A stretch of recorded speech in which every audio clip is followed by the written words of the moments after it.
Good afternoon. I know it's been a while since I've posted anything to my YouTube page, but I've had a lot going on. I've moved, built a house, got my first grandchild, and all my time has devoted to all the above. Photography takes a back seat to that. Now things are settling down. I'm looking to getting back into getting my landscape and photography going again. So after checking out the local parks, there's a state park in this area, I plan on going to a lake nearby here that is set up for waterfowl, and there's actually a couple of bird blinds that are permanently set up there for birders. They've got nice benches in them, but in my research as far as photographing waterfowl, like with a lot of everything else, you want to be eye level, and you can't do that in these bird blinds. So I noticed that these photographers are using this thing called a ground pod. I looked at the manufacturers that make those and found also some videos where people have turned it into a do-it-yourself project where they were taking frying pans, hopefully not their wife's good frying pans, and turning them into the ground pods.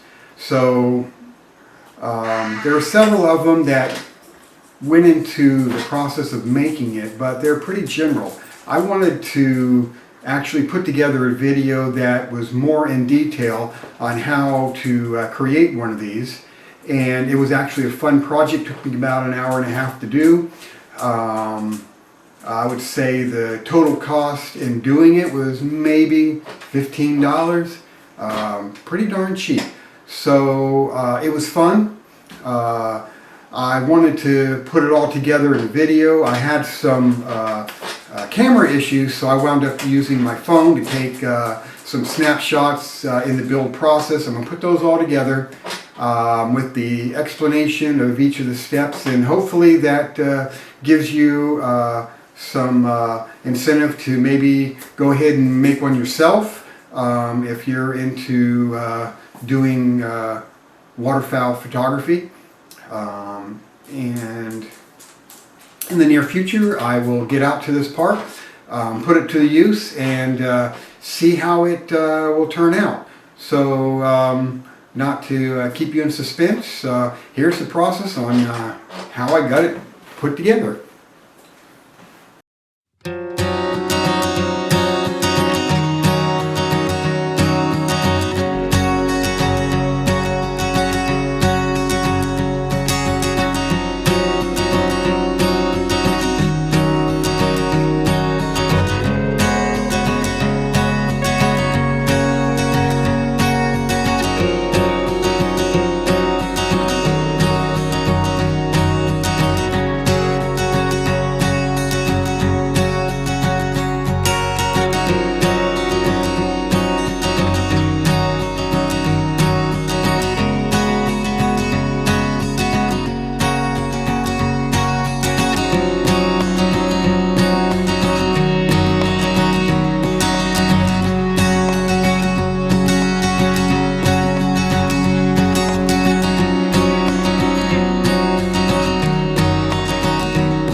Okay, we're back.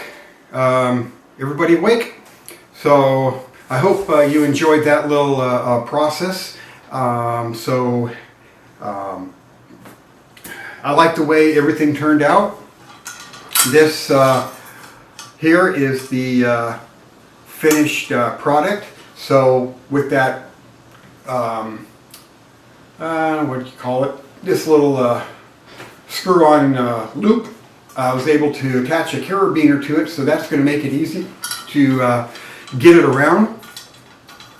I used some of the epoxy to cover the top of this little wood riser, so that makes it nice and smooth, and it really locked down the screw itself. So whether you're using a ball head or if you're going to use a gimbal, it just easily screws on.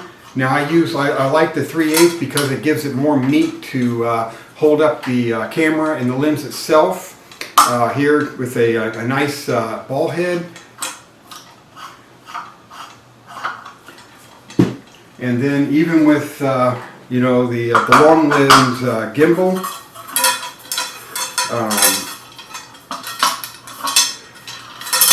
of course when I'm on location I'm not going to be this loud with it, because the last thing I want to do is scare away the birds. So here it is with a gimbal on it. It is nice and secure, and with the gimbal and with a 600mm lens. I've tested it with a 200mm lens, a 600 zoom, and even with a motor drive and everything, with all the weight, this holds it up very nicely.